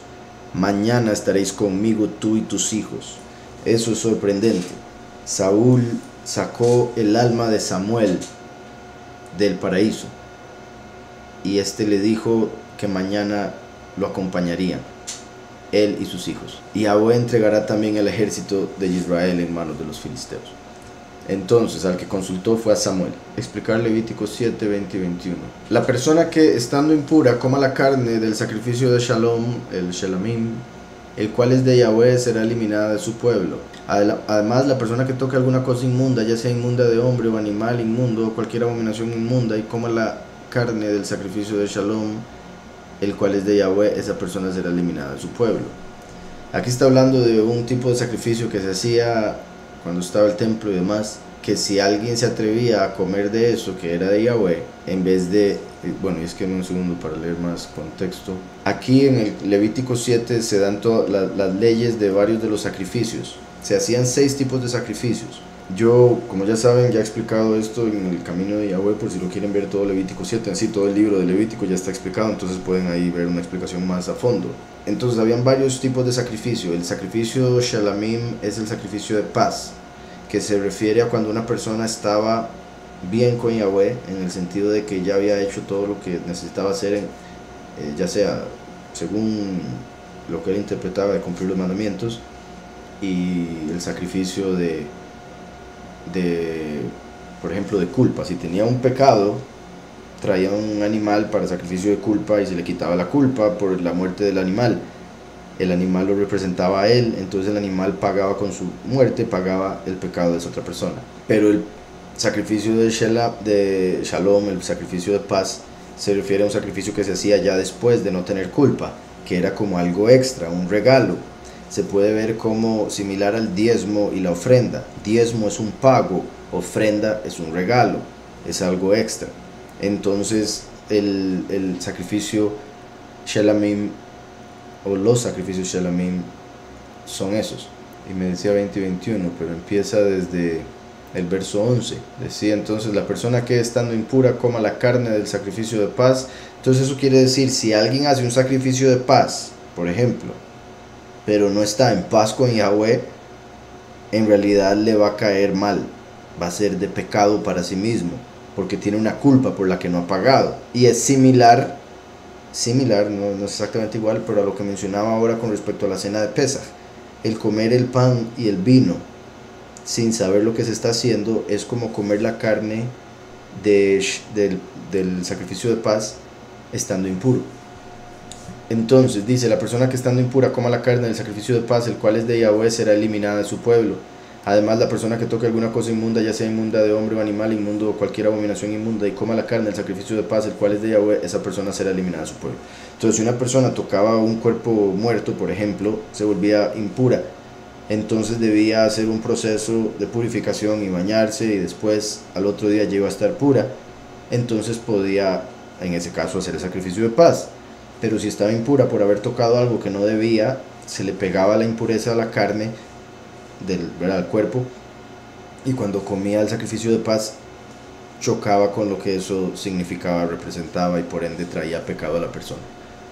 Y por ese pecado el juicio era ser apartado del pueblo. Entonces, espero eso quede claro. Buenas noches. Vi un video hoy día, una judía dando indicaciones para limpieza por Pesach. Decía que todo lo que tuviera Hametz lo apartase en una gaveta, lo clausurara por 7 días. ¿Se habrá referido a la levadura? ¿Es posible eso?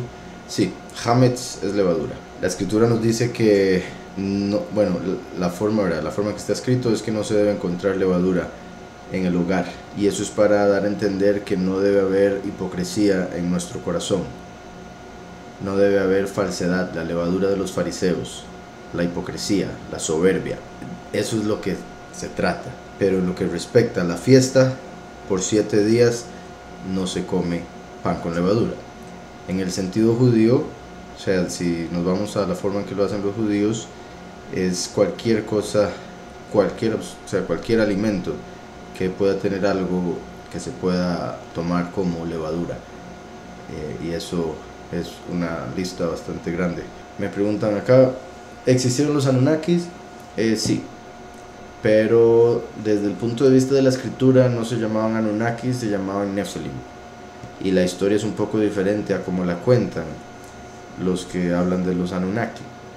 En sí se puede decir, los que hablan de los Anunnaki lo mencionan desde el punto de vista de algunos seres humanos que vieron a estos seres bajar de los cielos y les pusieron los que descendieron de los cielos, que quiere decir Anunnaki. Pero en la escritura el Todopoderoso nos da su punto de vista, y fueron ángeles que rechazaron el cielo y quisieron bajar a la tierra, y lo que hicieron fue caerse del cielo, rebelarse contra el Todopoderoso, y por eso se les llamaron Nephilim, que quiere decir caídos. Pero cuando bajaron a la tierra, el mundo los recibió como si fueran dioses. Buenas noches, Corres, bendiciones. ¿Podrías explicar un poco la historia de la Torre de Babel y el cambio de las lenguas? Esta es una historia muy particular porque, ya que me pregunta por ella, cuando yo la leía antes, y creo que es muy común que esto suceda, uno la veía como, y lógica, algunos detalles de la historia, y no que la escritura estuviese mal, sino cómo la gente podía llegar a ser tan tonta, porque todo empezó con un hombre llamado Nimrod, y en sí se dice que ese no era su nombre verdadero, sino que así se le llamó en la escritura para no darle honor. Nimrod quiere decir el rebelde, entonces aparece como el rebelde. Nimrod, este hombre se convirtió en el primer líder mundial, se podría decir, el primer gobernante mundial. Él estableció 5 ciudades en el pasado, poco después del diluvio. Entonces, cuando ya el mundo se empezó a multiplicar, él se convirtió en el rey, pero él tenía 12 dioses y decía él mismo ser la encarnación de el más elevado de los 12, uno para cada mes. Él hacía que todos lo adoraran. Curiosamente, uno de sus siervos era el papá de Abraham, y Abraham se convirtió en un problema de dolor de cabeza para Nimrod, pero esa es una historia más o menos aparte.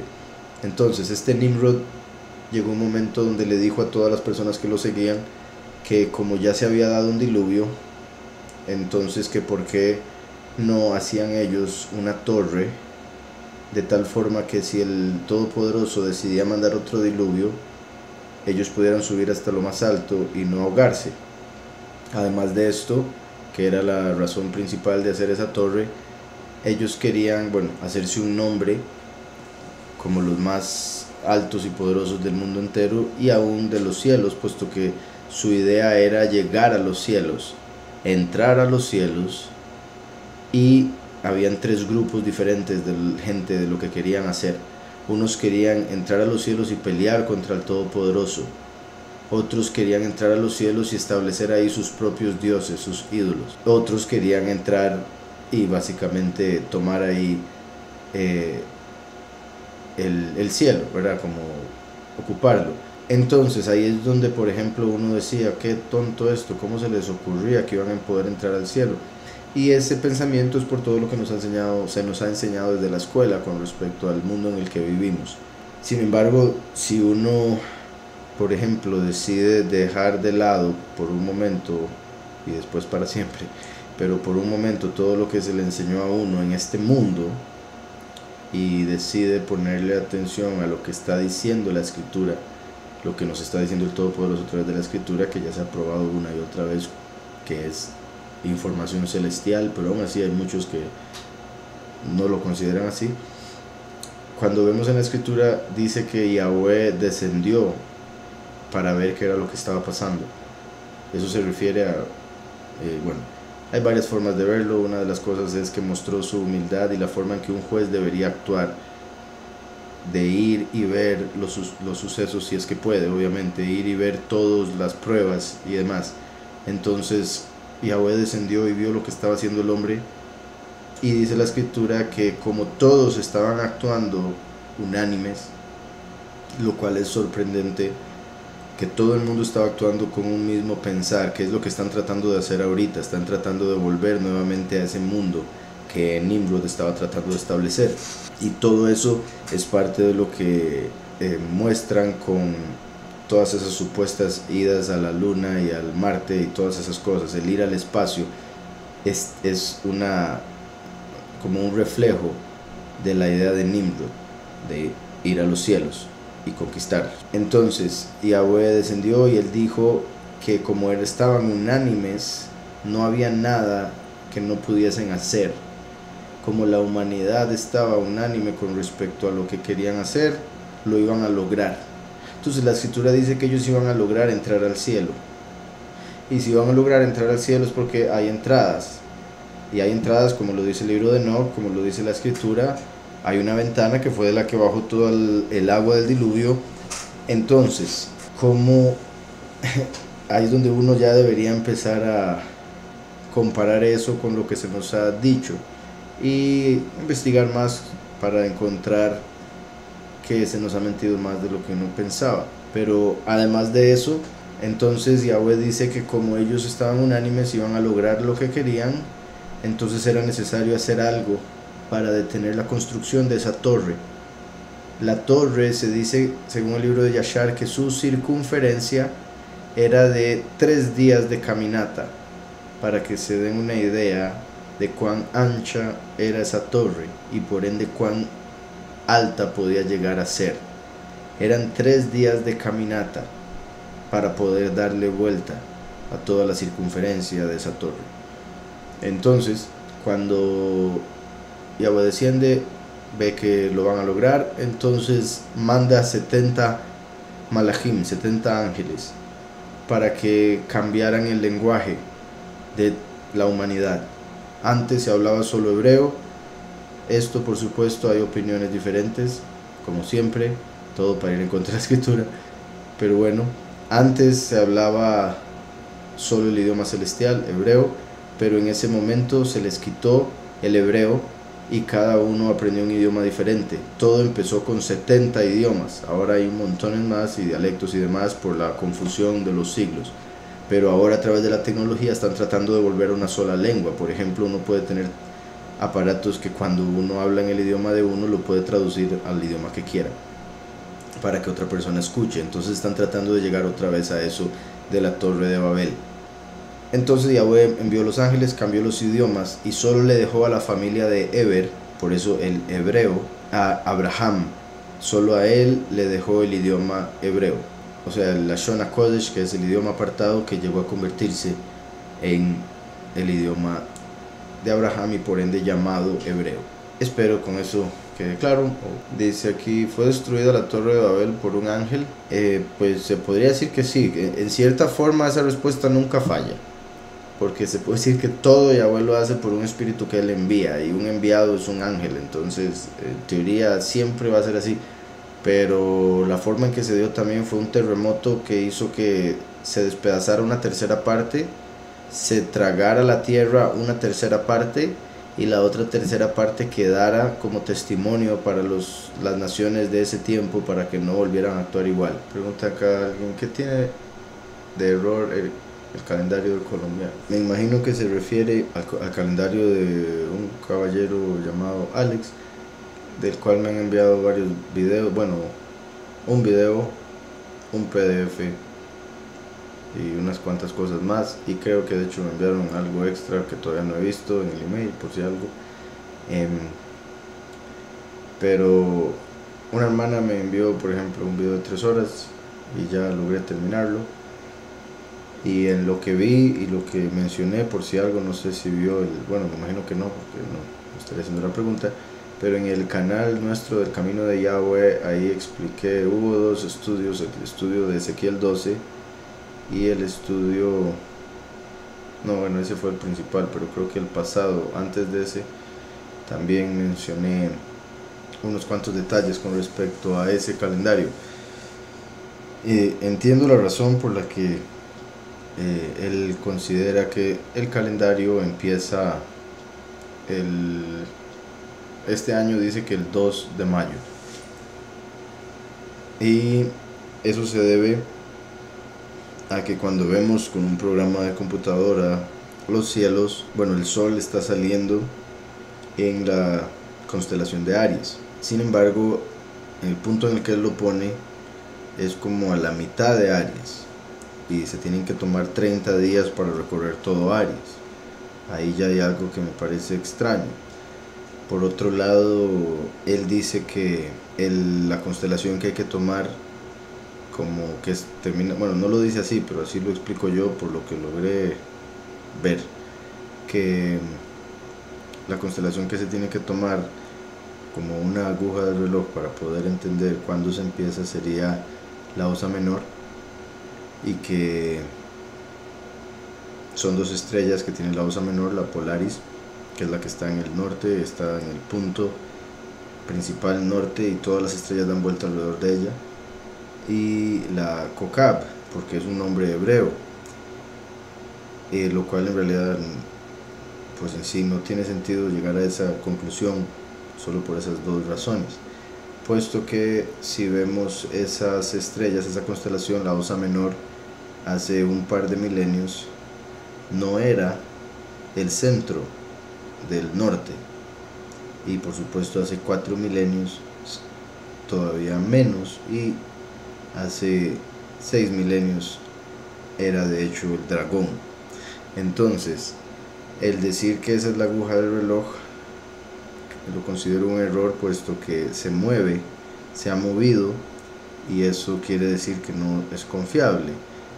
Quizá lo sea ahorita y solo por unos cuantos pocos años, y de ser así tendría que haber algo en la escritura que nos dijese que hay que utilizar eso en este tiempo final, porque en el tiempo pasado utilizaron alguna otra cosa, pero no es así. Más bien, por ejemplo, en el libro de Jubileos 2.9 está escrito que el sol es la gran señal. Es el sol el que dicta cuándo debe empezar el calendario, porque es el que dicta también las estaciones, y el año empieza con la estación de la primavera, por diferentes razones que vemos en la escritura, en Éxodo y en otras partes de la escritura. Entonces tiene que empezar en la primavera. En el libro de Enoch vemos que primero vienen las estaciones, después las constelaciones. Entonces de primero las estaciones, primavera. Además, Enoch dice que el año se cumple cuando el día llega a ser 12 horas noche, 12 horas día, 12 horas oscuridad, 12 horas luz. Y eso sucede durante el equinoccio. Si él empieza el calendario en mayo, ya ha pasado mes y medio aproximadamente del equinoccio. Entonces él estaría empezando el calendario en un momento, o sea, mucho después de cuando dice Enoch que se cumple los 364 días del calendario. Además de que se estaría solo enfocando, a pesar de que menciona 3 señales, 3 testigos, pero completamente se enfoca hasta el momento, todo lo que he visto, lo que me ha enviado, repito, y lo que, bueno, sí, el video ese de 3 horas, en las estrellas. Menciona el sol, menciona la luna, pero no tienen nada que ver con el determinar el tiempo, solo las estrellas. Y el sol, según Jubileos, es principal, y no solo según Jubileos, según Génesis 1, cuando dice que hizo a la lumbrera mayor para gobernar, y después a la lumbrera menor, que es la luna, y después las estrellas. Si la lumbrera menor es la luna, las estrellas son todavía menores. Y como digo normalmente en la congregación, con respecto a este punto, eso sería como que una casa se gobierne por los hijos, lo que dicen los hijos. Claramente las constelaciones son importantes en el sentido de lo que representan, es por ellas que pasa el sol, pero el mismo libro de Enoch dice que en el fin de los tiempos las constelaciones llegarían tarde, no llegarían en sus tiempos, se moverían por la rebelión de los ángeles. Entonces en estos tiempos finales no deberíamos confiar de esa manera, que me parece ciega, de la forma que lo están haciendo con respecto a las constelaciones, puesto que, repito, hay otros puntos, o sea, son muchos los puntos que las escrituras nos dicen con respecto al calendario, como para descartarlos y más bien hacer unos saltos inmensos, como para decir que tiene que ser de una forma que la escritura no nos dice nada. Y si lo dice, o sea, porque he visto que utiliza algunos versos de la escritura para decir que eso es prueba de lo que él está diciendo, pero o sea, quizá él sienta que a él se le dio una revelación con respecto a eso, y de fijo hay muchas cosas que sí son verdad, por el hecho de que los números que aparecen en la escritura son perfectos y se conectan con la creación que hizo el Todopoderoso. Entonces obviamente hay muchas conexiones que son reales, pero de ahí a saltar que hay que empezar en mayo por la constelación aquí y allá, sí no lo considero correcto. Además, utilizando el mismo programa que él utiliza, uno puede ver que él dice que empieza en 1948, se mostró una señal por el hecho de Israel convertirse en Estado.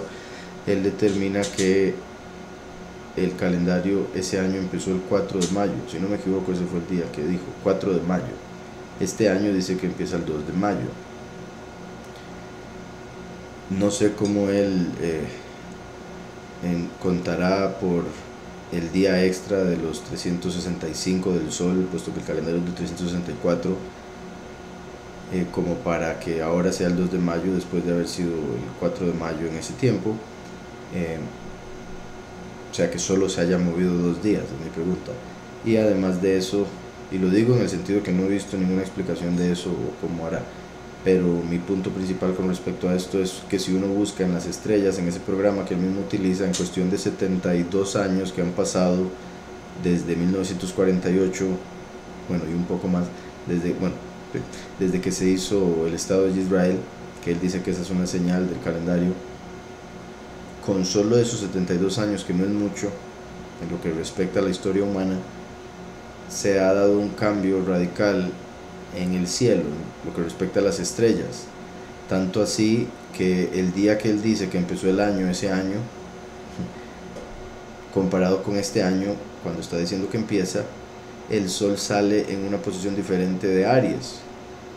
Entonces, si él está diciendo que hay que enfocarse completamente en las constelaciones, debería siempre empezar en el mismo punto de Aries, no en diferente un año y en otro año. Entonces es otro punto que vi como errado, entre otras cosas, pero sí, creo que con eso es suficiente, al menos por ahora, porque como dije ya he explicado en la congregación bastante. Dice, ¿cómo puedo usar la cábala positivamente? Pues lo que yo he encontrado positivo de la cábala es el conocimiento, el poder ver en sí, por ejemplo, los atributos del Todopoderoso, puesto que está basado en la escritura, los atributos del Todopoderoso acomodados en un orden, desde el intelecto hasta las emociones, el orden en el que se hizo la creación, entender de Adán Kadmon como Mashiach antes de encarnar. Obviamente así no lo explican los judíos, pero el punto es que después de haber leído la escritura, conocido a Mashiach y a Yahushua, cuando uno lee estas cosas y lo lee pensando siempre en que Yahushua es el fundamento de toda verdad, entonces va a lograr ver a Mashiach en esas cosas, en ese conocimiento, cosa que los judíos que la estudian no aceptan a Yahushua, ¿verdad? Entonces hay que tener eso claro. Los que principalmente estudian Cábala no aceptan a Yahushua el Mesías. Lo que a mí siempre me ha sorprendido es que la Cábala, y al menos todo lo que yo he leído, confirma que Yahushua es el Mesías. Pero repito, es por los lentes con los que se lea. Entonces es como un cristiano que lee la escritura tristemente por leerlo con nombres falsos y por la doctrina que ya se le ha establecido en su mente por años y años y años de estar siendo adoctrinado. Va a ver en la escritura cosas que no están, o se podría decir de otra manera, entenderlo de una forma diferente, una mala interpretación. Entonces sí, en todo caso, como siempre les digo, que nunca se pierda el enfoque de la escritura. El enfoque es la escritura, y si tiene tiempo extra, además del tiempo que se tome para leer la escritura, pues lea otros libros que vayan a fortalecer su fe en la escritura. Si hay algo que lo está desviando o guiando hacia otras cosas, o haciéndolo pensar diferente de la escritura, es porque no lo está entendiendo, si es que estamos hablando de información de la escritura, como las que se usan en Cábala o se usan otras cosas. Pero si está leyendo un libro de alguna otra religión, pues es obvio que va a salirse de la escritura. Me pregunta aquí, ¿el último que hablas no es el mismo que el primero? Pues sí y no, en el sentido de que Yahweh dice, yo soy el primero y yo soy el último.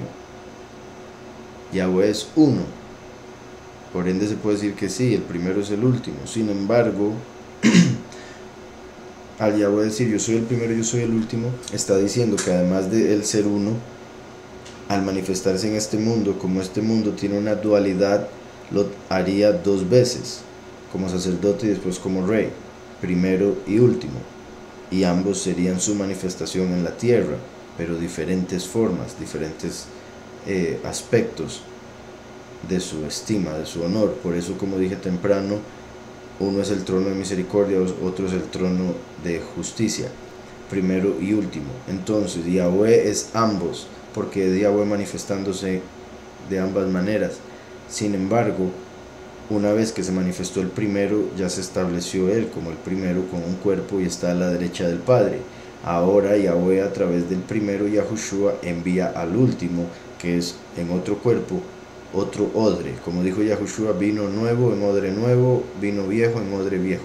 Entonces ahora el último viene como una persona descendiente de Yosef, la tribu de Yosef, así como Yahushua fue descendiente de la tribu de Yahudá. Entonces primero y último como personas en este mundo serían dos diferentes, porque el Cordero está en el cielo, abre el primer sello y sale el último en la tierra como león de Yahudá.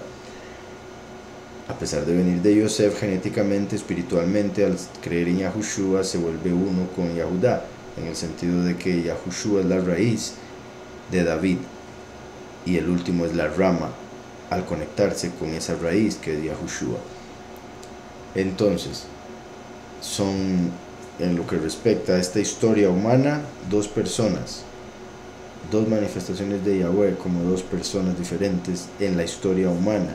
Pero Ezequiel 37 y Zacarías 14 revela que en el fin de los tiempos el primero y el último volverán a ser uno, que serían como al volver a la presencia del Padre, después de haber completado todo el plan, volverán a la unidad. Dice aquí, ¿por qué el enojo no necesariamente es pecado? Si una vez más vuelvo al dominio propio, si usted puede controlarse, dice la escritura, airaos mas no pequéis. Airaos mas no pequéis. La escritura también dice que el enojo del hombre no produce en sí la voluntad de Yahweh. O sea, el enojo del hombre siempre lo va a llevar a hacer algo malo, no produce la justicia de Yahweh. Entonces, si uno se deja llevar por el enojo, siempre va a terminar haciendo cosas malas, tomando decisiones incorrectas, injustamente. Entonces uno no puede dejarse controlar por el enojo. Uno puede sentir, ¿verdad? Sentirse airado en el sentido de que somos humanos, tenemos emociones, tenemos cosas en las que vemos la vida, formas en las que hacemos las cosas, y cuando las cosas se hacen diferente puede traernos eso un disgusto, pero eso no quiere decir que tengamos que ofender o hacer algo injusto. Entonces, cuando sentimos algo así, debemos controlar el enojo como para no terminar haciendo algo malo.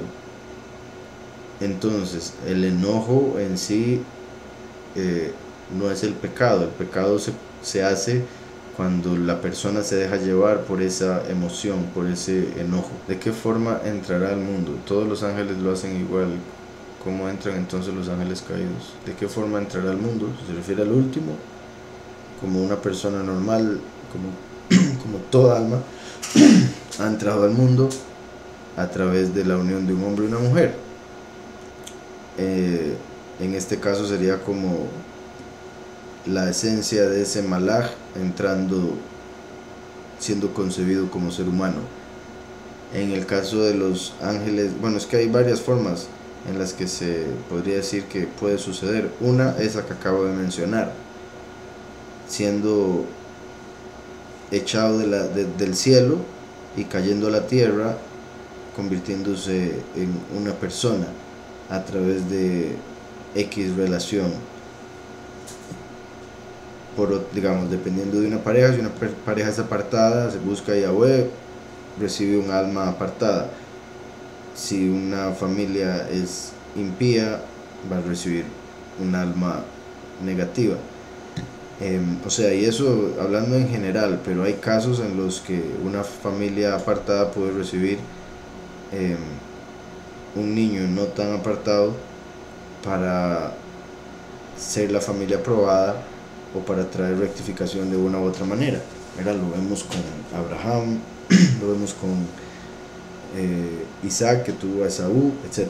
En lo que respecta a otros ángeles que vinieron a la tierra, lo que hicieron fue, o sea, la forma en que lo explican es como poniéndose un traje para poder entrar en esta realidad. Otra forma sería como un avatar.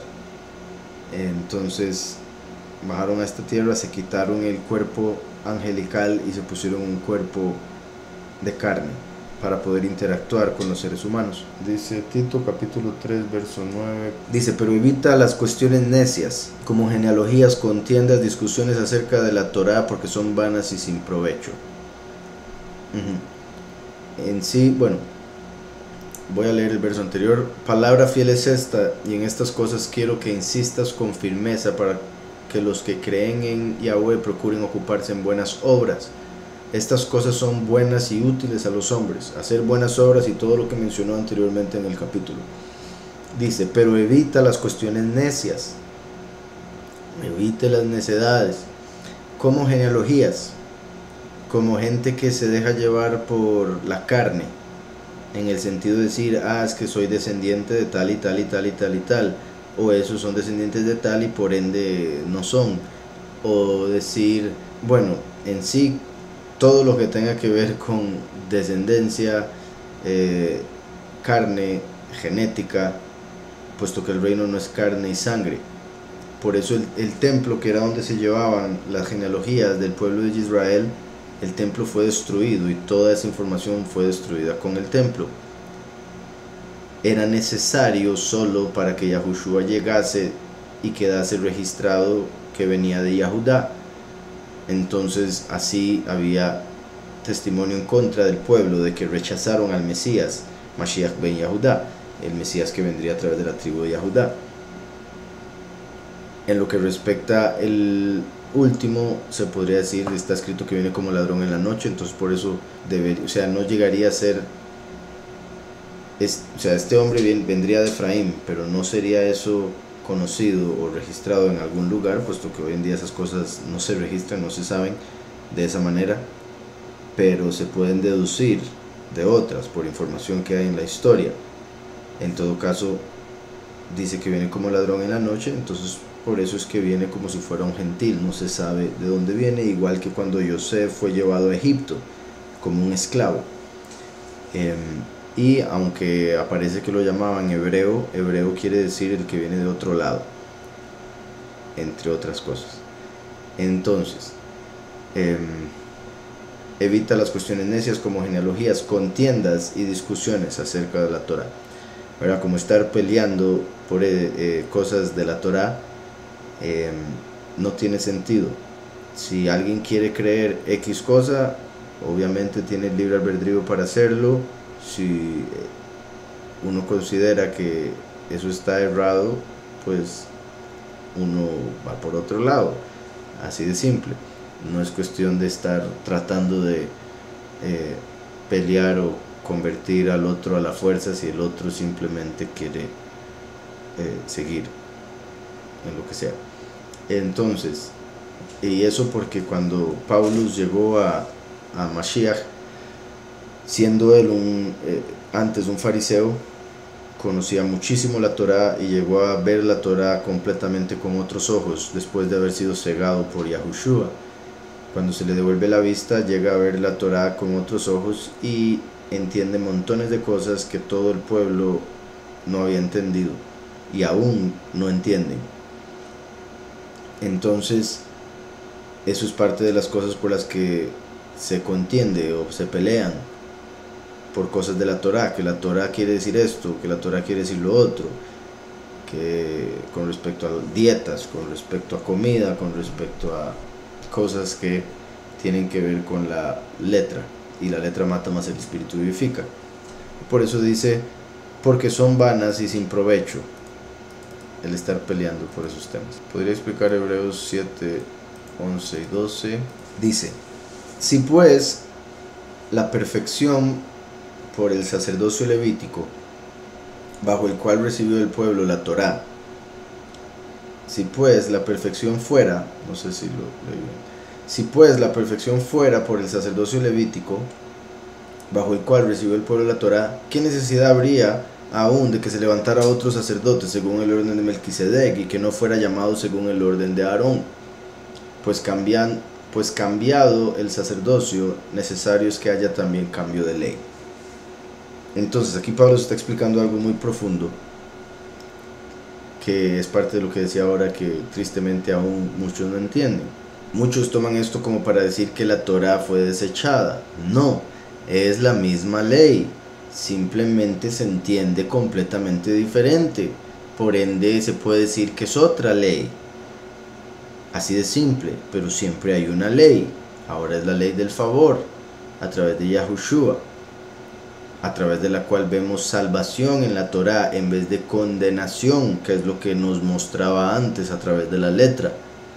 Entonces, si pues la perfección del alma, del ser, del humano, fuera por el sacerdocio levítico, que es el sacerdocio terrenal, el que vemos en la Torá, en Levítico, bajo el cual recibió el pueblo la ley, porque fue Moshe de la tribu de Leví, con Aarón de la tribu de Leví.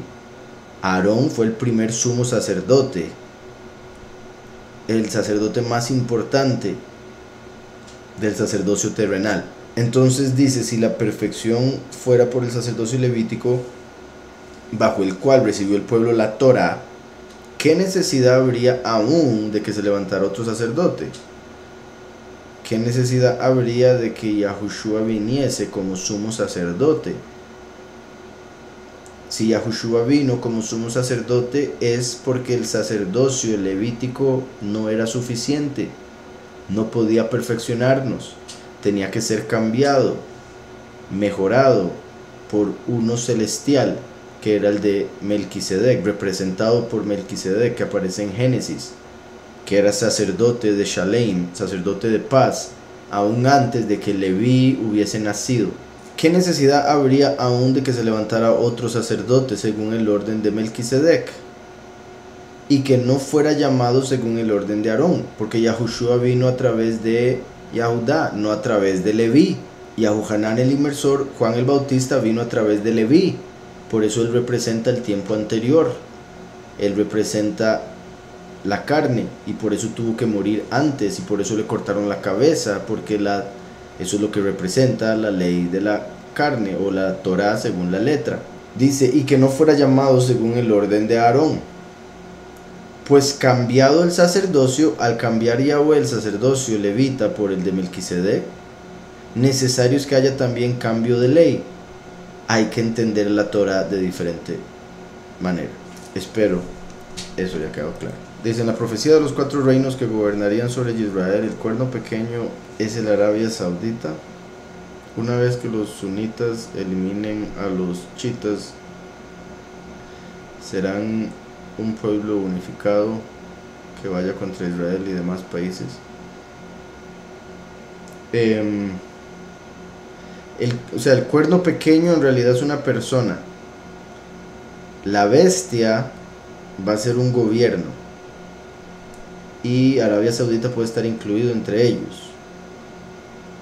Curiosamente, por los líderes, los cambios de líderes que han hecho por allá, se han vuelto más amigos de Israel de lo que eran antes, y eso parece ser también parte de las profecías que se tenían que cumplir para el fin de los tiempos.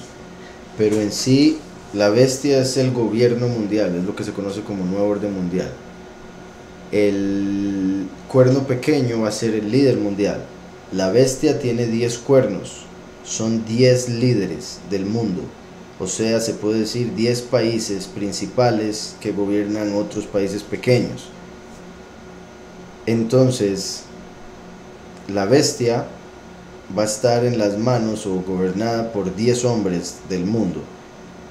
Y entre esos 10 hombres va a salir uno extra, pequeño, con ojos de hombre y boca, que habla grandes cosas, dice el libro de Daniel. Eso es un hombre que va a tomar poder como el líder del mundo, y esos 10 le van a dar el poder a él, y cuando él sale, de los 10 caen 3, son arrancados. Entonces al final quedan 7 y ese cuerno pequeño, que es similar a como Miqueas habla de que el último, que se va a convertir en el rey de reyes, por ende el enemigo hizo el contrario, que es la bestia, el líder mundial. El último viene con 7 discípulos, dice según Miqueas.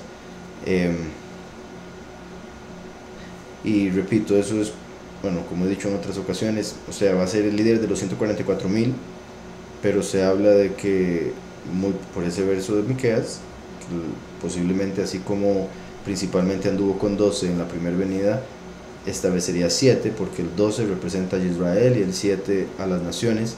Entonces tiene que ver con primera y segunda venida, la forma en que se manifestaría. Dice, los Illuminati son caídos. Los Illuminati son controlados por los caídos. En sí, según se dice, la pirámide Illuminati, arriba estaría Lucifer, Debajo de él estarían 7 ángeles caídos, puesto que él busca hacer todo como copia de Yahweh, que tiene 7 ángeles bajo él, 7 ojos que ven toda la tierra.